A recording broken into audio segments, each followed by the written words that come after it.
dans le Seigneur. Que Dieu vous bénisse. Donc, c'est un grand plaisir nous voir encore pour nous avec vous ce matin pour porter la parole de Dieu ensemble au même matin.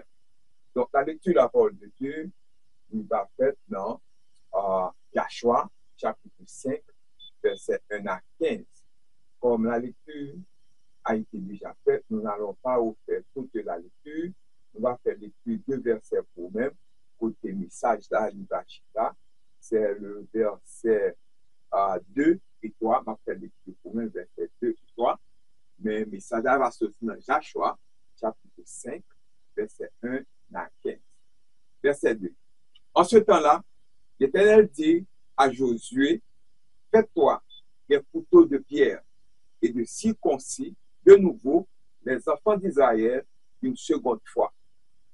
Josué se fit des couteaux de pierre et il circoncit les enfants d'Israël sur la colline d'Aralot. English version. At that time, the Lord said to Joshua, make flint knives and circumcise the Israelites again. So Joshua made flint knives and circumcised the Israelites à Gibit, Aralat. Que Dieu, dans son amour infini, bénisse cette portion d'écriture que nous venons de faire. Donc, le sujet que nous allons traiter pour ce matin, il dit consacré, s'engager dans l'opération spirituelle. S'engager dans l'opération spirituelle. Comme on connaît opération, ou bien encore chirurgie, intervention chirurgicale, nous avons dit opération, ou bien surgery, ou bien intervention chirurgicale. Engaging in spiritual surgery. Là, nous dit que le sujet à s'engager dans l'opération spirituelle. Qu'est-ce que ça veut dire, l'opération spirituelle? Nous besoin, ça veut dire que nous besoin retirer ça qui n'est pas bon dans la vie, nous, tel que nous gagnons l'idolâtrie qui n'est pas bon dans la vie, nous, et nous retirer et nous couper dans la vie, nous, c'est une opération liée. Nous gagnons la magie, nous gagnons l'idolâtrie, nous gagnons selfish, nous gagnons l'idolâtrie, nous gagnons les querelles, nous gagnons jalousie, nous gagnons rancune, nous gagnons raïmoun. Tout ça, ce sont des éléments qui ne sont pas bons pour santé nous au point de vue spirituel. Nous devons faire une opération pour nous retirer dans la vie. Nous sommes capables de dire idolâtrie, selfish ambition, fit of rage, envy, impurity, discord, jealousy. Si nous avons essayé de définir pour nous-mêmes en un mot, en peu de mots, qui ça, opération spirituelle là, ou bien opération dit exactement. Nous avons dit que intervention chirurgicale ou bien opération visant à retirer ou à réparer une partie du corps ou à détecter une maladie. Le mot grec pour opération, c'est à dire pour surgery, c'est chirurgie. In English version, we can say surgery is a procedure to remove or repair a part of the body or to find out whether disease is present. For example, un bon exemple pour montrer un côté une photo pour même. Photo ça, où est gain là dans les plusieurs docteurs qui font une opération ou bien qui font une surgery.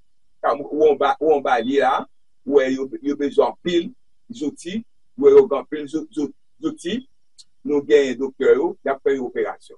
Nous voulons porter photo ça pour même pour rappeler où l'homme a fait surgery, l'homme a fait opération, c'est retirer tout ce qui n'est pas bon à la qui permet de vivre dans bonne santé. Donc c'est ça que nous allons parler matin, hein? L'opération spirituelle, s'engager dans l'opération spirituelle ou bien engaging in spiritual surgery. Pas oublier que comme humain, comme chrétien, nous ne sommes pas capables vraiment faire une opération spirituelle avec force par nous. Parce que force par nous trop petit pour nous faire une opération spirituelle. Nous avons besoin d'une aide. Aide que nous avons besoin de cet esprit. Opération spirituelle ou bien chirurgicale, intervention chirurgicale dans nos vies, vous ne pouvez y arriver seul. Vous avez besoin de cet esprit, notre aide, notre consolateur et notre guide. Le Saint-Esprit réside en permanence dans le cœur des croyants, selon Romains chapitre 8, verset 9, selon Hébreux chapitre 6, verset 19 et 20. Le Saint-Esprit nous convainc en révélant nos péchés, notre justice et notre jugement, nous amenant finalement à reconnaître notre besoin de sauveur et à nous tourner vers Christ. Elle retire ça dans nous-mêmes, l'imposer, nous convaincre pour nous pas faire, d'amener nous plus près, mon Dieu, le Saint-Esprit. Donc, et à nous tourner vers Christ. Le Saint-Esprit joue un rôle essentiel, un rôle qui est très important dans la vie du croyant, en le dotant de dons spirituels, en le guidant vers la vérité, en l'aidant à vivre une vie agréable à Dieu. Il régénère des croyants, scelle leur saut, scelle leur salut et donne la force et de servir et de témoigner la valeur de Dieu. Donc, ça veut dire que spiritual surgery ou bien encore opération spirituelle, ce bagage que le Saint-Esprit aide ou pour retirer, pour déraciner les bagages qui pas bon dans la vie. You cannot do it by yourself. You need the Holy Spirit, our helper, comforter, and guide. We can say that the Holy Spirit takes up permanent residence in the heart of believers, according to Romans chapter 8, verse 9. The Holy Spirit convinces us by revealing our sin, righteousness, and judgment, ultimately leading us to recognize our need for a Savior and to turn to Christ. The Holy Spirit plays a vital role in believers' life, empowering them with spiritual gifts, guiding them into truth, and helping them live a life pleasing to God. Il regenerates believers, seals their salvation, and empowers them to serve and witness. Dans le passage de Josué chapitre 5, verset 9 à 12, nous assistons à un moment marquant de l'histoire d'Israël. Sa transition vers la terre promise, marquant un nouveau départ, ancré dans la fidélité de Dieu. Ce passage nous invite à aborder les termes de l'engagement envers les promesses de Dieu et de l'importance de la foi en période de renouveau. En mettant sur le parcours des Israélites, nous pouvons inspirer à accepter le changement et à faire confiance à la direction divine. Ce matin, nous voulons seulement fort comprendre que s'engager dans l'opération spirituelle dans nos vies, c'est changer son bagage qui pas bon la carrière, nous retirer pour nous venir dans l'autre monde. Mais tout d'abord, nous avons dit que qui a écrit le livre de Josué? Qui en était l'auteur? Who wrote the book of Joshua? Who was the author of Joshua? Il n'y a aucune mention explicite de la paternité dans le livre de Josué, mais la tradition suggère que Josué a écrit l'intégralité du livre où on a supervisé une partie importante. Plusieurs facteurs plaident en faveur de Josué comme auteur principal de ce livre, notamment l'utilisation des formations privilégiées et la mention de détails que seul un témoin oculaire pouvait connaître. Par exemple, Josué chapitre 5, verset 1er décrit la traversée du Jourdain en utilisant le pronom nous fait, en ce qui implique un témoignage de première main. Parce que Josué était là, il s'est capable lui-même qui écrit ça comme la tradition reportée. L'inclusion d'anciens noms cananéens indique également une date d'écriture ancienne, ce qui plaide en faveur de Josué comme auteur probable. Josué était un fidèle assistant de Moïse et aux côtés de Caleb, il est resté fidèle à Dieu lorsque d'autres Israélites se sont rébellés. Nous avons ça en Nombres chapitre 13 et 14. Josué a pris la tête des Israélites après la mort de Moïse et a été chargé de la conquête de Canaan. Les détails de cette conquête sont rapportés dans le livre de Josué, suite des événements décrits dans le Pentateuque. Le livre de Josué également conserve une pertinence durable pour les chrétiens, soulignant la fidélité de Dieu à tenir ses promesses. Bon Dieu, pas jamais fait défaut dans la promesse. Il est toujours qu'il veut promesse. Et qu'il veut son jugement des transgressions et sa victoire obtenue de manière non conventionnelle et miraculeuse. Donc, on a dit que victoire vient de Dieu. Victoire peuple Israël, c'est pas une victoire conventionnelle, mon travail fait vraiment, mais c'est un qui sortit directement de bon Dieu. Même si dans la vie, nous, il y a quelque chose que Dieu fait pour nous, c'est pas extraordinaire. Nous n'avons pas une bouche pour nous parler. Nous n'avons pas une bouche pour nous parler. Si nous n'avons pas parlé livre, nous n'avons pas tête nous mentir. Parce que par qui fait le bon Dieu seulement qui peut faire, pas qu'un autre qui peut faire, qui sauve nous, c'est qui sauve de situations difficiles que nous trouvons. Who was the book of Joshua? Who was the author of the book of Joshua? There is no explicit mention of authorship in the book of Joshua, but tradition suggests that Joshua either wrote the entire book or supervised a significant portion of the text. Several factors support Joshua as the primary author of this book, including the use of insider information and the mention of details only an eyewitness could know. For example, Joshua chapter 5, verse 1 describes the crossing of the Jordan River using the pronoun we, implying first-hand testimony. The inclusion of ancient Canaanite, an early date of writing supporting Joshua as the likely author. Joshua was loyal assistant, and alongside Caleb, he stood faithful to God when the Israelites rebelled. According to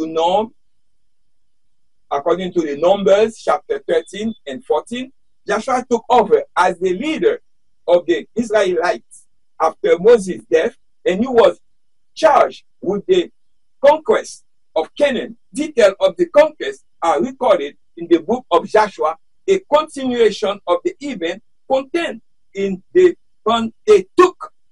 The book of Joshua role endowing relevance for Christians, emphasizing God's faithfulness in keeping his promises, his judgment of transgression, and his victory achieved in unconventional miraculous ways, in the miraculous ways that happening. So what I keep it facile. Operation spiritual or intervention chirurgical spirituelle, il est temps de procéder à une opération spirituelle. Nous devons nous débarrasser du péché. Yes, du temps perdu et ses soucis de cette vie afin de retrouver une bonne vie. It's time for a spiritual surgery. Yes, we must take out the sin, the wasted time, and the worries about this life in order to see well again. Le chapitre 5 de Josué raconte la préparation des Juifs à la conquête de Jéricho après que Dieu les eut fait traverser le Jourdain. Le fait qu'ils eurent dû se battre pour la terre promise, c'est pour ça que nous-mêmes nous toujours dit tout, pour la terre promise, amène beaucoup à rejeter le terme terre promise comme symbole de l'endroit où Christ prend ses croyants. Mais le paradoxe de la terre promise avec ses guerres et ses tentations reflète le paradoxe du croyant sauvé. Ça veut dire que le peuple a dit que ça c'est pas une terre promise. Je travaille tout bon. Je fais top effort. Je passe top misère dans le désert. Je passe la mer rouge. Je passe Jourdain. Top bagaille. Ça c'est pas la terre promise. Pas une présentation plus facile. Même j'entends concours, nous devons faire ce qui est bien. Nous besoin aimer monde. Nous besoin camper loin péché.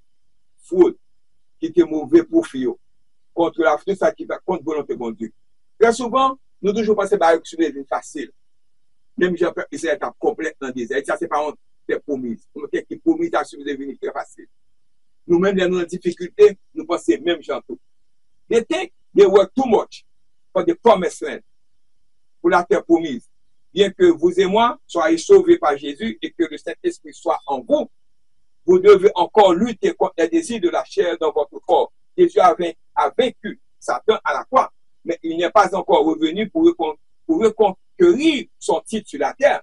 Jésus passe sur la terre ensemble avec nous. C'est qu'on fait face avec difficulté ou avec des tentations. Par conséquent, un croyant sauvé en Jésus doit encore lutter régulièrement, travailler dur, lutter, faire effort, contre les influences maléfiques de Satan. La chair toujours pécheresse et constamment en guerre contre l'esprit. Quand la chair a des désirs contraires à ceux de l'esprit, selon Galates chapitre 5, verset 17. Il y aura des moments où certains aspects des anciens désirs reviendront vous tenter, selon Éphésiens chapitre 4, verset 22. Typiquement, en tant que l'homme, vous ne pouvez pas nous-mêmes, en tant que l'homme, vous tenter. Mais vous pouvez rester fidèle. Mais tout comme les Juifs ont dû lutter contre les influences impures de terre promise, les croyants doivent lutter contre les influences impures dans leur corps. Pour remporter ce combat spirituel, il faut d'abord renouveler son alliance avec Jésus. Dans ce chapitre, Dieu révèle plusieurs points aux croyants pour renouveler leur alliance avec Jésus et se préparer au combat spirituel auquel ils sont confrontés quotidiennement, chaque jour. Nous faisons face avec un pile problème. Ce bagage qui, en tant que l'homme, qu'on fait face avec lui, en se donnant quoi, sous terre tout, toujours. Il y a 3 points qui montrent que nous avons besoin de combattre aux croyants pour renouveler. Nous avons besoin d'abord de l'affirmation de la confiance en l'Éternel. Reaffirming the confidence in the Lord. Nous avons besoin, selon verset 10 à 12, qui dit nous, se souvenir de l'engagement de l'Éternel. Songez engagement l'Éternel ensemble avec toi. Remembering the commitment of the Lord. Et verset 13 à 15, comme le passage sorti dans Joshua chapitre 5, verset 1 à 15. Dans verset 13 à 15, il fait nous reconnaître le contrôle de l'Éternel. L'Éternel en contrôle. Okay, recognizing the control of the Lord. Et encore, the last one, faire la lecture de la parole de Dieu. Prier et fasting. Donc, à renouveler confiance nous avec le Seigneur. Donc, Joshua chapitre 5, nous se fait lecture là. We tell the story of the Jews' preparation for the conquest of the city of Jericho after God brought them to the Jordan River. Vous m'avez qui vient arriver. Eh bien, pour une question que me poser où, quelle est la signification du carême? Parce que aujourd'hui, c'est le 4e dimanche du carême. Today is the 4th Sunday in Lent, L-E-N-T. Today is the 4th Sunday in Lent. Ça veut dire, Lent veut dire carême. Donc, l'église qui carême, nous connaissons 8 dimanches avant nous gagnons vendredi saint, avant que nous gagnons Sunday Easter, avant que nous gagnons Easter, je dis à ce 4e dimanche, ok, je dis à ce 4e dimanche, nous étions encore environ 3 dimanches avant nous tomber dans Easter qui est 8e. Donc, nous avons dit, bien que la Bible ne mentionne pas explicitement une période de 40 jours après, une période de 40 jours appelée carême, ou bien Lent, L-I-N-T, elle souligne l'importance du jeûne et la prière et de la repentance qui sont des thèmes centraux du carême. Songez, Esther, quand Haman, quand when Haman wanted to destroy Jewish people, according to Esther chapter 4, verse 16, qu'est-ce que Esther te fait? Esther te fait maga. Il dit que Esther instructed herself and her attendant to pray and fast for 3 days, night and day.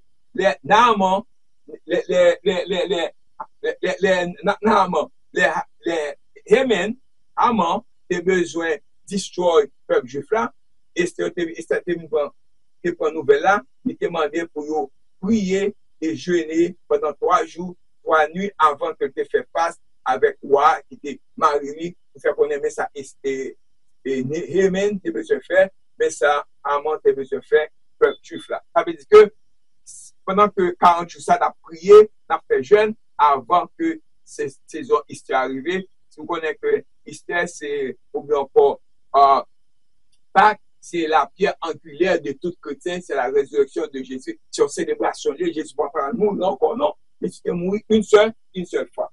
Ce que tout chrétien doit savoir sur le carême. Le mot carême vient du latin quadragesima, qui signifie 40.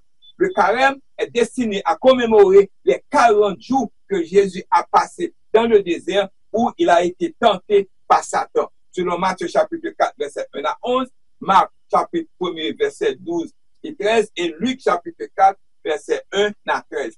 Toujours aimé faire ça pour comprendre, mais Jésus a prié dans le désert, il passé 40 jours là, il a prié, mais mes photos, une photo pour montrer où, mais il a prié où Satan venu tenter Jésus. Ça veut dire que si Satan vient tenter Jésus dans le désert, pendant que Jésus a prié, c'est nous-mêmes qui humains, c'est nous-mêmes qui vraiment qui pas de pouvoir sans Jésus, sans le Saint-Esprit, nous ne pouvons pas faire rien. Nous avons besoin de prier chaque jour pour nous joindre le Saint-Esprit pour aider nous, pour arrêter dans nous-mêmes, pour convaincre nous pour faire ça qui vient, pour Satan, le diable, pas un moyen pour venir détruire nous. Nous voyons Jésus qui a prié, ou Satan venu pour être capable d'enterrer. Donc, ce matin, s'engager dans l'opération spirituelle, c'est le sujet. Engaging in spiritual surgery, ça veut dire que retirer tout ça qui n'est pas bon dans nous-mêmes pour venir l'autre monde. Renouveler l'alliance avec le Seigneur. Le premier commandement que le Seigneur donne à Israël est que tous les hommes doivent être circoncis. Il semblerait que tous les hommes sortis d'Égypte aient été circoncis conformément aux exigences de l'alliance hébraïque. Tout le monde qui est sorti d'Égypte était circoncis. Mais Gomara qui finit. Cependant, les gens, comme on a passé 40 ans dans le désert, mais tout le monde qui était sorti en Égypte ou mourir, c'est petit qui viennent rester pendant 40 ans ça, mais Jésus a eu un ordre. Cependant, les hommes nés pendant les 40 années d'errance dans le désert n'avaient pas été circoncis. En réalité, pendant ces 40 années d'errance dans le désert, la génération rebelle qui s'éteignait n'était plus un peuple de l'Alliance. Or, avant que ces hommes puissent revendiquer leur Canaan, ils devraient être circoncis. Bon, Dieu était ordonné à Josué pour tout le monde qui était fait dans le désert, que par circoncis comme premier groupe israélien qui sont en Égypte, qui était circoncis, puis capable d'entrer dans le Canaan. Parce que comme premier groupe qui était rebelle, qui était mouru, pas entrer, c'est petit qui était entré, mais Jésus dit avant d'entrer, faire renouveler alliance ça, faire circoncis tout. Circoncis, ce sont des opérations, ils ont coupé, ils ont parti, circoncision dans partie que vous gagnez pour le capable de gagner une sorte de alliance entre eux-mêmes avec bon Dieu. Il devait renouveler l'alliance avec le Seigneur, il voulait recevoir ses bénédictions et s'assurer la victoire. Nous-mêmes, tout comme chrétiens, même gens, l'autre groupe qui était venu, ils étaient besoin de circoncis, ils étaient besoin de couper les lopis, les morceaux de chair, puis capable de gagner une alliance avec bon Dieu. Nous-mêmes, tout comme chrétiens, et nous accepter Jésus comme sauveur personnel, nous devons faire une alliance avec bon Dieu. Nous devons couper tout ça qui n'est pas bon dans nous-mêmes. Nous devons retirer toutes mauvaises actions dans nous-mêmes. Haine, jalousie, rancune, magie, tout ça qui n'est pas bon, qui œuvre de la chair, retirer dans nous-mêmes. Le message pour nous est simple. Le message pour us est simple. De même qu'Israël était tenu de retirer un morceau de chair de son corps en signe d'appartenance à l'alliance, ils étaient circoncis.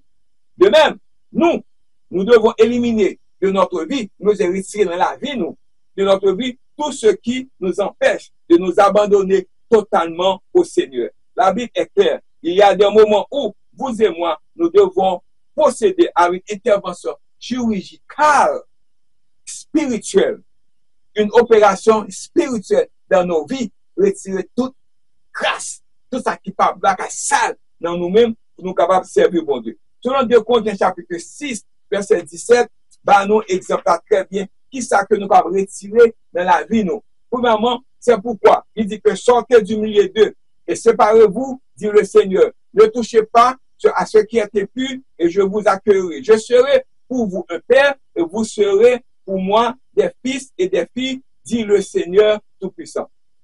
Voici, nous avons dit que sortez du milieu d'eux, séparez-vous. Qu'est-ce que ça veut dire? Come out from them and be separate. Cette phrase faisant écho à Isaïe chapitre 52, verset 1, encourage les chrétiens à se distancer des valeurs, des comportements et des influences du monde qui sont contraires à la volonté de Dieu. Par exemple, vous pas curse, vous pas dire bêtises, vous pas jouer monde, vous pas manquer monde des gars. OK? Selfish, you are not, you pas gagner une conception selfish. You're not a selfish person. You are not. Ne touchez à rien d'impur. Touch no unclean thing. Cette partie souligne l'importance de la pureté spirituelle et de la sainteté, exhortant les croyants à éviter tout ce qui souille ou contamine leur relation avec Dieu. Toute mauvaise bagaille qui la de la chair méchanceté, ça permet tout. Pas bien relation avec votre besoin, couper ou camper le et je vous accueillerai. And I will welcome you.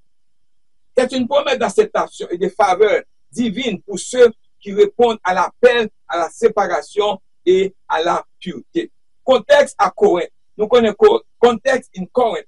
L'apôtre Paul a écrit ce passage, et 2 Corinthiens chapitre 6, verset 17 là, il a écrit ce passage à l'église de Corinthe, une ville connue pour son immoralité et son idolâtrie, les exhortant à se distancer de ces pratiques et à embrasser une vie de sainteté. Comme à New York, Manhattan, nous connaissons Manhattan, son ville en New York. À Manhattan, nous connaissons son ville qui vraiment qui compliqué, toutes sortes de vraiment ça qui pas bon.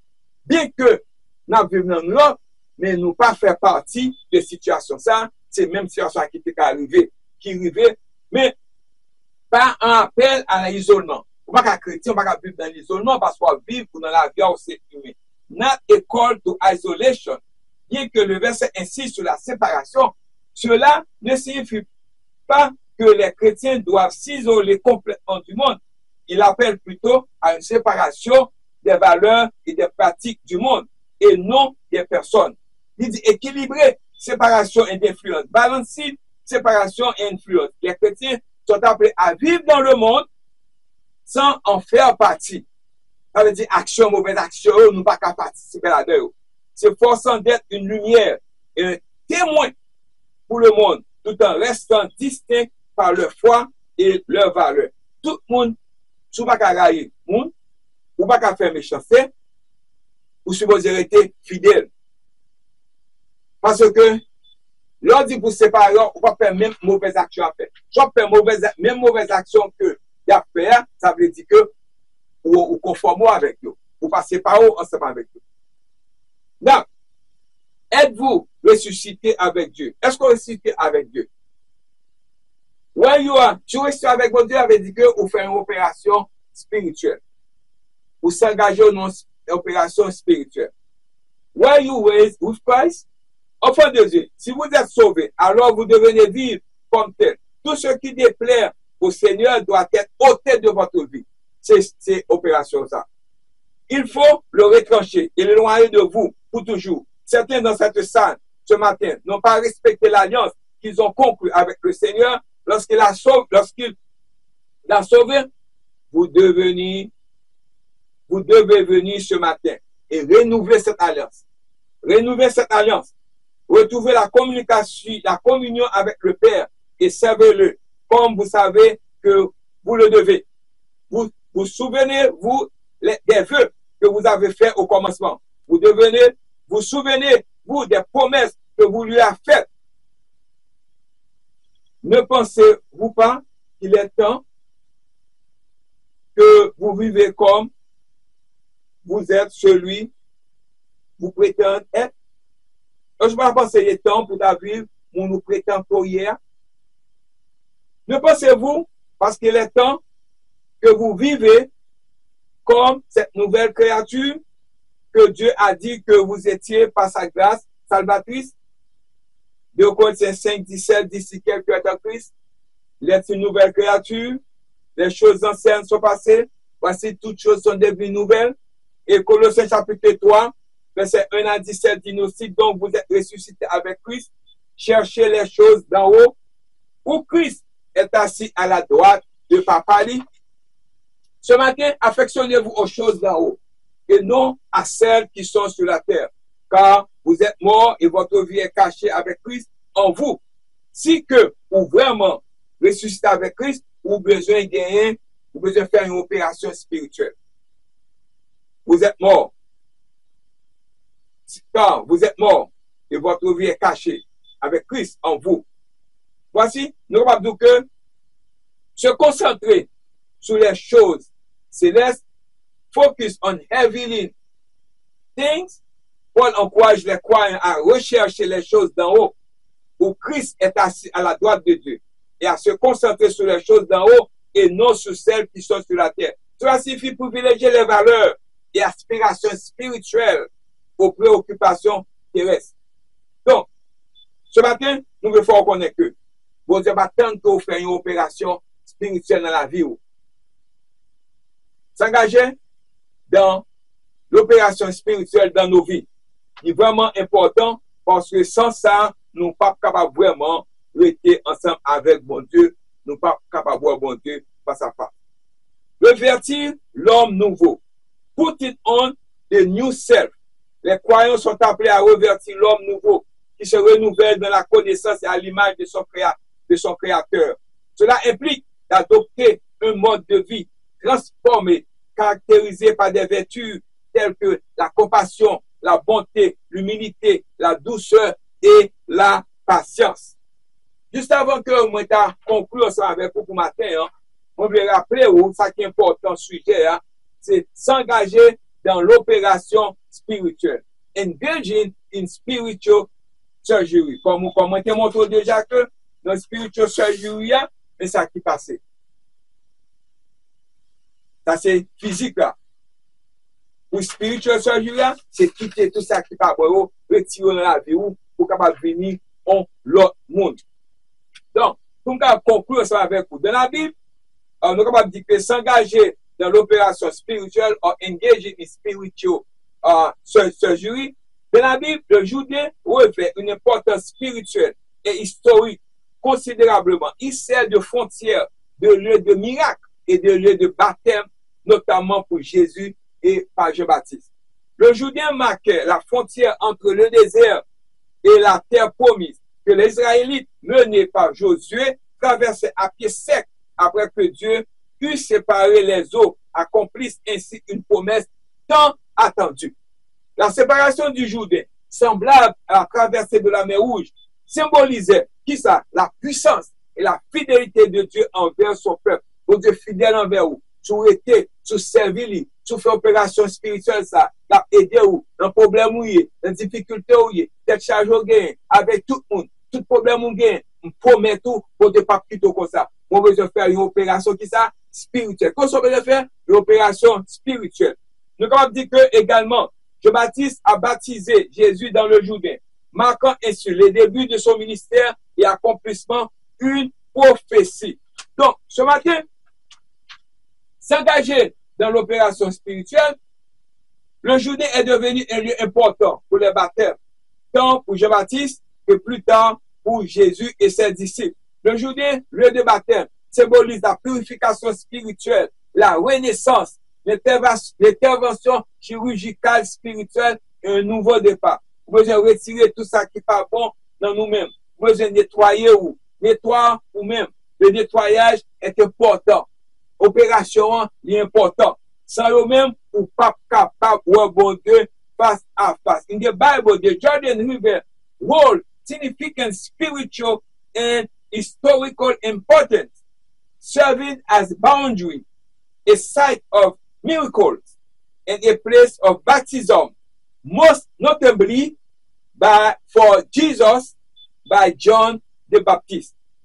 Donc, ça comme vous voulez songer où The Jordan River marked the boundary between the wilderness and the promised land where the Israelites, led by Joshua, crossed on dry ground after God parted the water, fulfilling a long-awaited promise. Brothers and sisters, brothers and sisters, brothers and sisters, s'engager dans l'opération spirituelle. The prophet Elijah and Elisha also crossed the river. They crossed the river on dry ground, demonstrating God's power and the continuation of the prophetic tradition. John the Baptist baptized Jesus in the Jordan River, marking the beginning of Jesus' ministry and fulfilling a prophecy. The Jordan River became a significant site for baptism, both for John the Baptist and later by Jesus and his disciples. Pas oublier que sujet que nous prenons pour matin, ou besoin ou besoin faire une sorte d'opération dans la vie, ou s'engager dans l'opération spirituelle dans nos vies et engage in spiritual surgery in our lives. Nous t'expliquons qui ça opération spirituelle veut dire. Même genre dans la vie naturelle, nous gagnons opération qui fait, nous avons que plusieurs docteurs qui ont opération qui retirent partie qui vraiment qui pas bon, qui cause bon ça malade.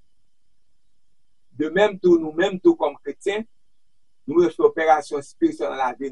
Ça veut dire que pour nous, tout ça qui pas bon, tout ça que bon Dieu demande pour nous pas faire, nous faisons, nous besoin retirer, nous besoin couper, nous besoin retrancher, pour nous bien on leur vie. Si que vraiment vous sauvez, 2 Corinthiens 5:17, si quelqu'un est en Christ, il est une nouvelle créature, les choses anciennes sont passées, voici toutes choses sont devenues nouvelles. Si vraiment que vous gagnez partie ça dans la vie, ou vraiment opérer, ou faire une opération spirituelle. Mais si vous pouvez faire, m'invitez au matin pour faire une opération spirituelle, pour venir à l'autre monde. J'espère que ce message ce matin a une bénédiction pour vous-même, pour la famille. Merci bien. Bon dimanche. Que bon Dieu capable de bénir. Amen.